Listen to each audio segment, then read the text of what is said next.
করবে সেই পোশাক পর্যন্ত তাদের নেই, সেগুলো পুড়ে দেওয়া হয়েছে। যুদ্ধে ব্যবহৃত যে সকল আর্মস থাকে সেগুলোও পাওয়া গেছে, যার বেশিরভাগই অর্থাৎ 52% উপরে এখনও জমা পড়েনি। এটা আসলে নিরাপত্তার একটা শঙ্কা তৈরি করে কিনা, এই জায়গাটিতে আসলে আমাদের কী করা উচিত?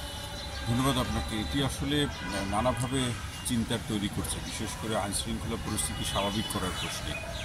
যে সমস্ত থানাগুলোর ডকুমেন্টস পুড়িয়ে দেওয়া হয়েছে অথবা অস্ত্রগুলো দুর্বৃত্তরা লুট করেছে, এই অস্ত্রগুলো তো তারা নানা ধরনের তাদের নিজেদের স্বার্থে তারা ব্যবহার করবে, এবং নিজেদের স্বার্থ মানে তারা অপরাধ করে অন্যকে জিম্মি করে হয় তাকে কাউকে হত্যা করবে, অথবা নৈরাজ্য তৈরি করবে সমাজের মধ্যে, অথবা কারো সম্পদ দখল করবে।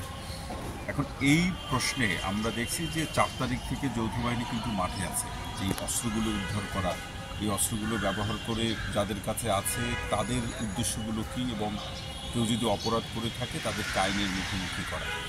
কিন্তু এটি যৌথ বাহিনীর যে অভিযান, এর সাথে আমাদের এই জুলাইয়ের যে গণহত্যায় পুলিশকে যেভাবে আমরা দেখতে পেয়েছি, সেই সকল পুলিশকে একই দায়ে অভিযুক্ত করলে সেটি আমাদের পক্ষ থেকে ভুলও হবে।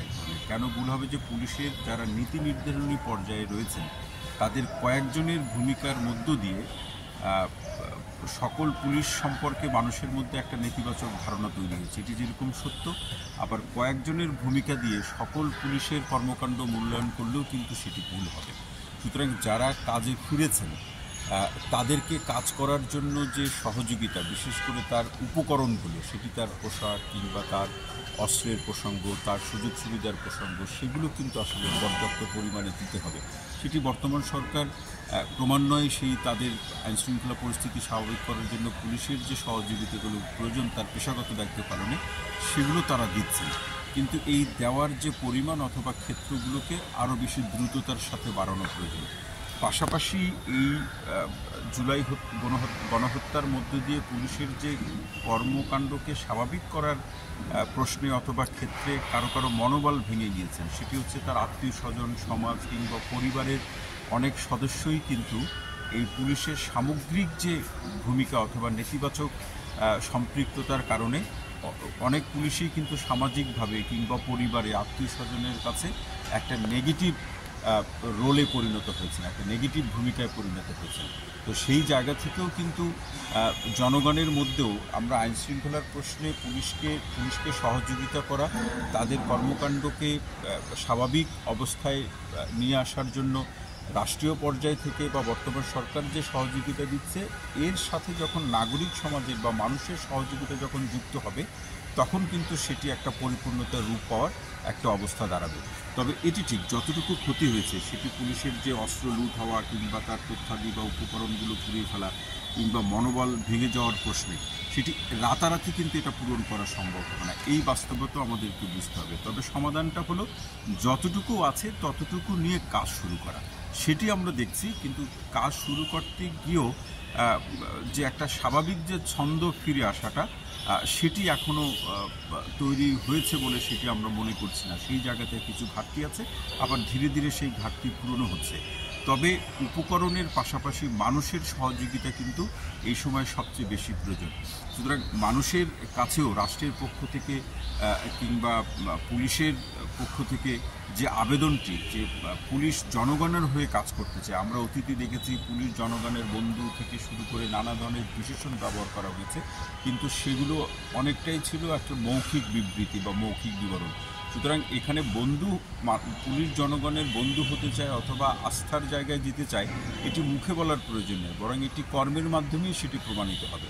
সুতরাং পুলিশের কর্মকাণ্ডকে বা পুলিশের যে সংস্কারের প্রশ্নে যে কমিশন গঠনের যে প্রস্তাব অথবা যে উদ্যোগটি আছে, এর মধ্যে দিয়ে পুলিশের কর্মকাণ্ডকে যেরকম ঢেলে সাজানো প্রয়োজন, এবং এই ব্যবস্থাও থাকা প্রয়োজন ভবিষ্যতের জন্য, যে পুলিশের যে কোনো পর্যায়ের ব্যক্তি বা কর্মরত ব্যক্তি, তার ঊর্ধ্বতন ব্যক্তি যদি তাকে কোনো ধরনের বেআইনি কোনো নির্দেশ বা আদেশ নিষেধ করে, সেটি যাতে সে আইনি প্রক্রিয়ার মাধ্যমে সেটি যাতে প্রতিবাদ করতে পারে, অথবা তার সেই বেআইনি আদেশ নিষেধে সম্পৃক্ত না হওয়ার সুযোগটি কিন্তু আসলে থাকা চাই, যেটা আমাদের পুলিশ প্রশাসনে কিন্তু আমরা দেখছি না। অর্থাৎ উপর থেকে যে আদেশ আসে সেটি তার চ্যালেঞ্জ করার কোনো সুযোগ নাই, যে এটি আসলে করা যাবে না বা এটি আইনগতভাবে বেআইনি।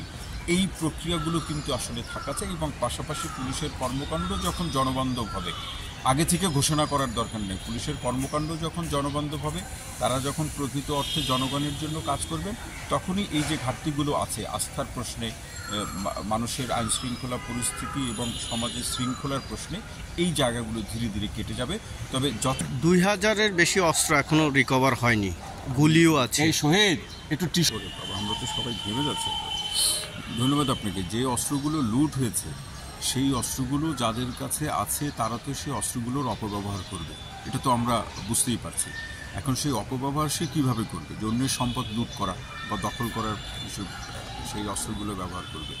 কারো ক্ষেত্রে বেআইনিভাবে এই অস্ত্রের প্রয়োগগুলো সে ঘটাবে, কাউকে হত্যা করা বা কাউকে শায়েস্তা করা, সেই সমস্ত ক্ষেত্রগুলোতে এগুলো ব্যবহার করবে। তো এই অস্ত্রগুলোর এই ধরনের ব্যবহার যখন বেড়ে যাবে অথবা ব্যবহার যখন শুরু হবে, তখন সাধারণ মানুষের মধ্যে একটা আতঙ্ক তো সৃষ্টি হবে, একটা ভয়ভীতি সৃষ্টি হবে।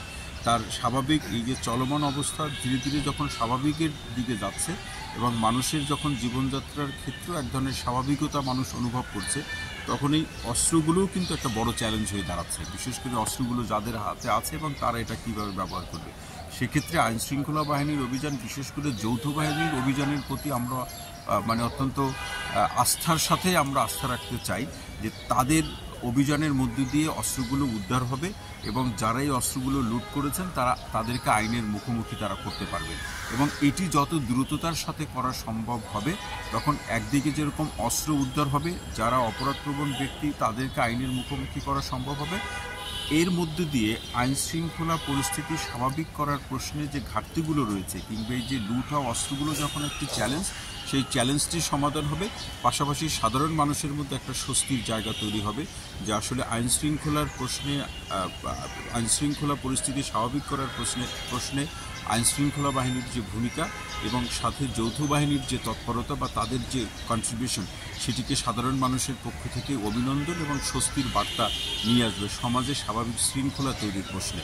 তবে এটি উদ্ধার করার প্রশ্নে কোনো ধরনের বিবেচনা, আমরা অতীতে দেখেছি যে কোনো রাজনৈতিক দলের সরকারের সময় যে অভিযানগুলো হয়েছে, সেই অভিযানগুলোতে তারা মানুষের স্বার্থের চেয়ে তাদের রাজনৈতিক স্বার্থকে বড় করে দেখেছে। বর্তমান সরকারের যেহেতু কোনো রাজনৈতিক স্বার্থ নাই, জনস্বার্থই বর্তমান সরকারের স্বার্থ, সুতরাং এই জনস্বার্থকে সমুন্নত করার জন্য যত দ্রুত সম্ভব এই লুট হওয়া অস্ত্রগুলো উদ্ধার করা, যারা এই অস্ত্রগুলো লুট করেছেন এদেরকে আইনের মুখোমুখি করতে পারলেই জনজীবনের স্বস্তি ফিরে আসবে। ঠিক আছে, থ্যাংক ইউ স্যার।